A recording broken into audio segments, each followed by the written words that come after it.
friends, and welcome. My name is Fotini. You're visiting Fotini Stampin' Spot, and I have a quick card to show you today of a fun fold. And this is called a, I guess it's like a flat fold type of card. So basically, it doesn't open the normal way because it's only one piece of cardstock. It actually flips open this way. So it's just a fun fold card, and I'll show you how I made this. I actually want to thank DawnStampin'Thoughts.net for the inspiration and the dimensions. I changed it just slightly with the layering to save and have my nice designer series paper go a long way. So I'll show you guys how I did that. So the designer series paper that we're using is Foil Frenzy specialty paper, and it has these really gorgeous foil colors. This is, I think, Cajun Craze, Lemon Lime Twist. I think this might be Soft Sky. And it has some in dots, some in stripes, and some in this pattern. And they're only one-sided. So, and it's a very thick cardstock. So it's great for boxes and those types of things, which I'll make another video about that. But I wanted to try this flip fold to see how it comes out, and let me tell you, it's super, super easy. So we're going to be using All Things Thanks, and the thanks for everything stamp, which is right here. We're going to also use Berry Burst as our color because the cardstock that I'm using has that Berry Burst color. So you're going to need a card base at 4 1/4 by 5 1/2. Just a regular card base. You can make this any color that you want. Then I have a piece of DSP paper at 3 1/4 by 6, and it's scored at 5 9/16 so that it can make this little flap. Now, Dawn's example actually has another whole piece of paper cut at 3 3/4 by 5 1/2, but because I wanted to use this designer series paper and I didn't want to use all of it hidden behind, I'm actually going to do a little cheat method, and I just cut 2 strips. They're about 1 inch. I'm going to have to trim the bottom. They're about 1 inch wide, and I'm going to just kind of do a cheater method, and I'm going to put these behind this white cardstock, which is where you can write a sentiment. So this white cardstock, Whisper White, at 3 1/4 by 5 1/2. So that's actually going to kind of go like that. So we're kind of doing a little fake out. Do you know what I'm trying to say here? So no one's really going to know, but it's going to it's great to use your scraps and use that because only a little bit's going to show out the side. So let's just make sure we have our measurements correct, because I think this paper might be too small. So we said that our regular card base, this one is a regular 4 1/4 by 5 1/2. And we're just going to double check that. Yep, 4 1/4, 5 1/2. These, we want to cut them at 5 1/2. So they're 1 inch by 5 1/2.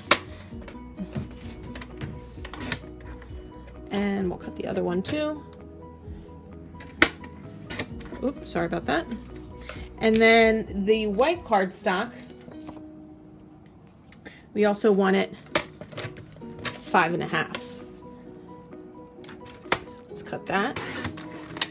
And we're going to cut that at 3 1/4. So the DSP that we're going to layer on top, this one and this one, are the same width. The difference is in length. This DSP has a little bit extra. It's at 6 inches so that we can make this flat. Okay? Guys, this comes together so easily. You won't be able to, it's crazy.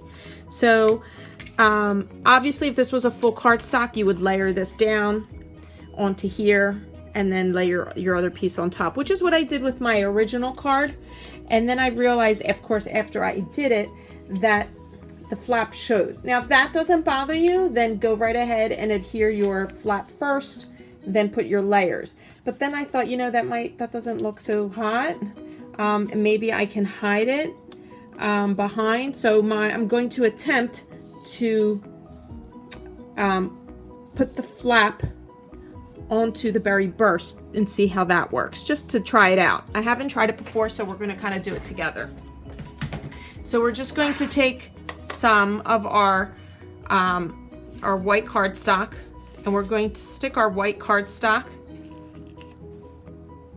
just like that over our DSP. So in order to do that, I got to make sure that I'm centering it on the card the way I need it to be. So what I'm going to do is I'm going to put my DSP paper right where I want it, and with how much of a border that I want the berry burst to show, just like that. I'm sure there might be an easier way to do this.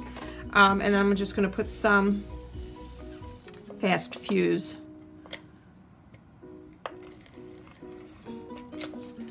You know what, I should just put some right on the top for right now, and then so now that we know that's where we want it to be, we're just going to kind of line it up right in the center.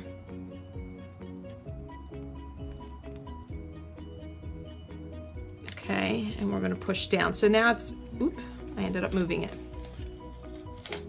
Oh, sugar.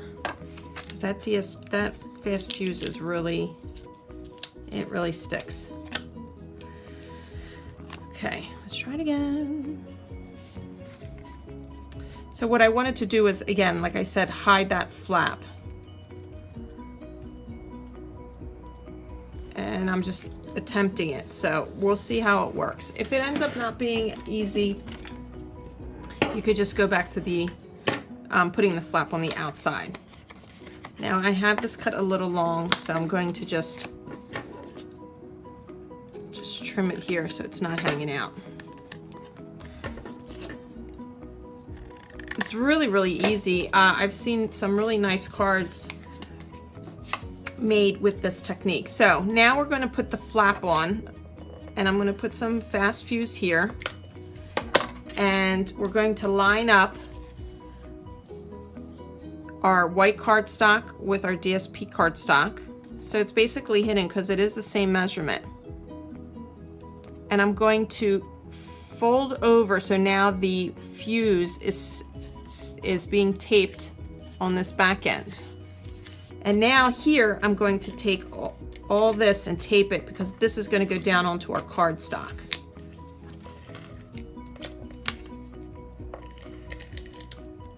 And let's see if this works better and it lays nicer. So make sure you have it centered so that you have the same amount of cardstock on each side. And there you have it. Okay. And of course, if you would like, you can always use your bold folder and just burnish that down, because this cardstock is quite thick. Okay, and you have that really pretty flap, and you don't have that on the other side like this one. So that's what we did differently. Now I see I must have taped it a little high, but that's okay. I think that will be okay. Whatever, whichever way you'd like is the way you should try to do it. The other embellishment that I have is I have a piece of Whisper White. I believe this is a little less than 3 inches, maybe 2 3/4, I'll say, by 2 3/4. And I'm taking this really pretty sentiment, thanks for everything, and just stamping it, making it very easy. Now,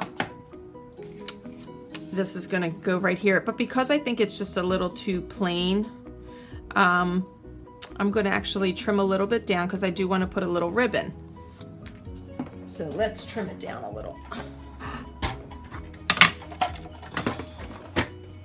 So this measures 3 by 3. So we're just going to take a little off the bottom.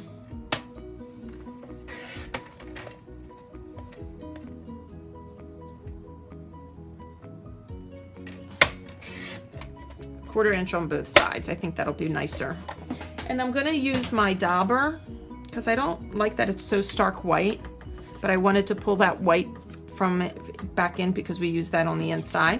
And all I'm going to do is I'm using my berry burst, and I'm just coloring the edges. You could do as much or as little as you like. I tend to start off just doing, you know, the cut edges all the way around, and then sometimes I go crazy and do, you know, more of these corners. You just are taking a downward swiping motion. You can add as much or as little color as you would like. Just whatever effect you want. Obviously the sample card, I kind of went a little crazy. Put a little too much. There's no right or wrong way.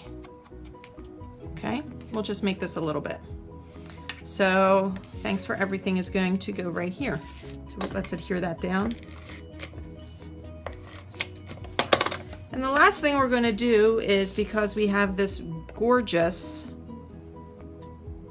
ribbon that coordinates with our in colors, the Berry Burst ribbon, I'm going to cut a ribbon, cut and actually just tie a knot. So I'm just gonna, let's just say I'm gonna take the length of this card, because I want it to just go around this flap. So I'm just doing a simple, just not even a bow, I'm just making a knot. Hopefully I can make the knot because I cut it a little short. Sometimes don't cut it short like I did. Always leave yourself a little extra. You know what? Let's try this again.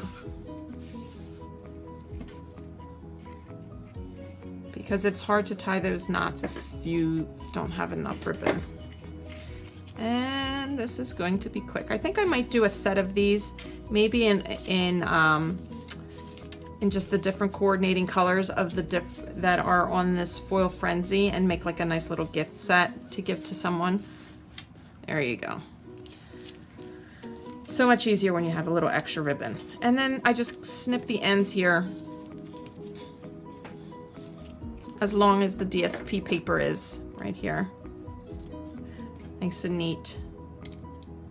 And there you have it. A nice and quick, easy card that has this beautiful foil. Easy to flip up. Easy to put into a card. And like I said, I've seen a lot of variations where even this top layer has a cutout, a circle, a square, whatever, and you use the inside as a, you know, like a pop-up type of a thing. I just think it's a great, simple design, and it really showcases this designer series paper. So thanks so much for watching. If you would like to order any of the supplies that were used in today's video, just check for the link below this in the descriptions. If you liked the video and would like to see more when I post, please click like and subscribe to get updates for the next video. Thanks so much for watching. Again, you can shop using the link underneath in the descriptions at my shopping page, and I appreciate you guys taking a few minutes out of your day to check out this quick card. Have a terrific day.